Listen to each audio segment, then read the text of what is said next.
Good morning, licensed clinical mental health counselor and certified end-of-life doula. Ami Clark here. It's been a little while.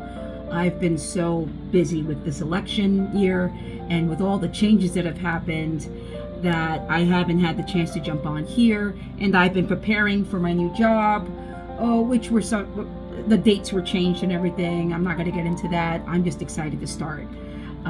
So I guess I'm on here today because I want to talk about something that I think many of you will be familiar with, and that is anxiety.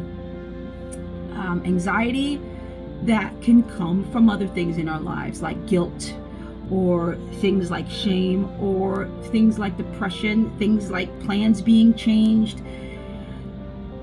I'm going to be transparent today, as I often am, I guess. So today, my husband started his vacation, and that's a good thing because I would like him to be on vacation, and it's about time he got on another one.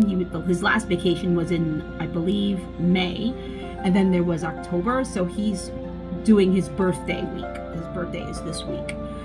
And today, while he was getting his car tuned up, getting his oil changed, I get a text message from my father because I had asked him, when is a good time for us to come up in August?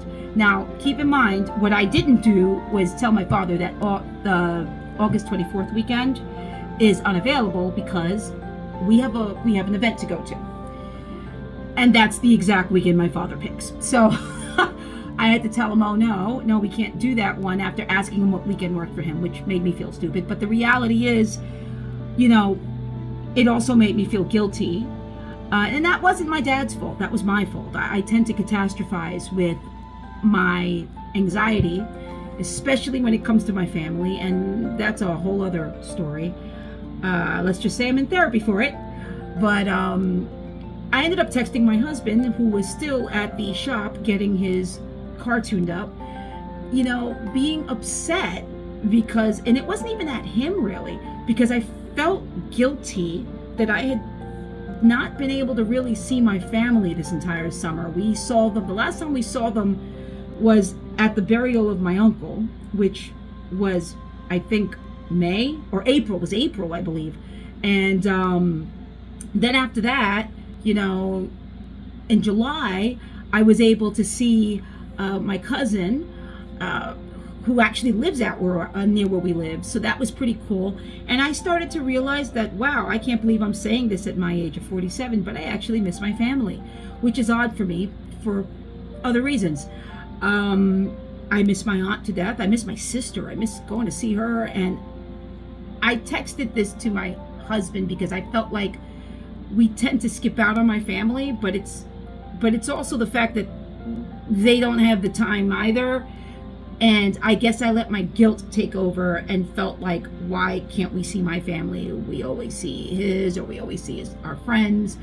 The reality is, it was the fact that, it's not my fault. I didn't think, and it's not his fault. We didn't know that they were going to pick August 24th. We didn't know that other things had happened. My father actually injured himself, and he hurt his knee. So I'm hoping that he gets better. But also, I don't feel comfortable driving to Pennsylvania, because I know that my father he gets nervous when I drive. I'm his daughter. He gets nervous. He worries about me getting there safe. And I don't want him to worry when he has to really concentrate on healing because he hurt his knee very badly. And he can barely walk right now. And I just don't want that kind of pressure on him. But the text messages I sent my husband were anxiety ridden. And one thing you all should know about my husband is he takes on emotions of other people. Now, when I was younger, I actually thought I was the one who did that, but the reality was I wasn't doing that. This was before I had an autism diagnosis. I was mirroring. I had no idea I was doing that most of my life, but I was mirroring people. I did not even know that. But my husband doesn't mirror people. He actually gets affected by emotions. If someone else is happy, he is having the time of his life. If someone else is a fucking mess that's very close to him, it does something to him in a negative way. And it really hurts him, and it really makes him worry. And that is something he is dealing with. I can't help him with that. No matter what, he's got to work with that or work on that. And he knows it. He actually knows it. So he told me after he came back home that he needs to be relaxing this week, that he needs relaxation this week because his job has been really harsh, and quite frankly, he is ready to have a breakdown because of it. And that's valid. That's very valid, you know. And he was right.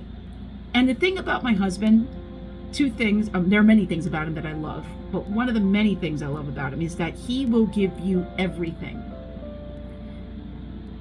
And I also fear that about him because I know what codependency looks like, being that I am codependent, very codependent.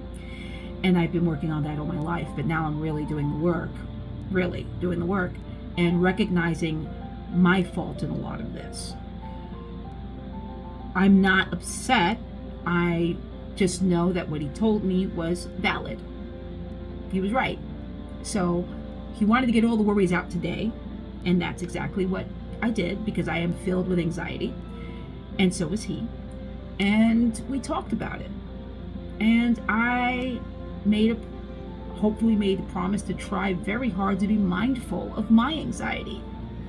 You know, it's not just him I talk to. I have other people. I have a therapist on every other Friday. I have friends I can talk to who also talk to me about their worries. So I should probably take advantage of that.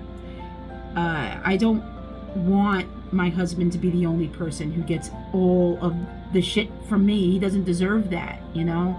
So I guess what I'm talking about here is when we're in relationships, we tend to lean on each other, which is okay, but it's a two-way street. And we also have to respect the boundaries that we give each other, that we set and follow through on them. My husband's boundary to me was he needs to relax. He doesn't want to feel anxious this week.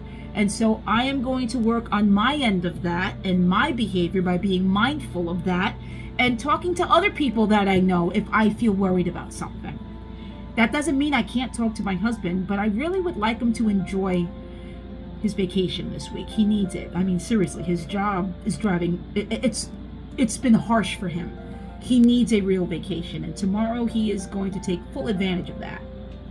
So that's what I wanted to say. And my question, the way I will end this, is for anyone who is in a relationship,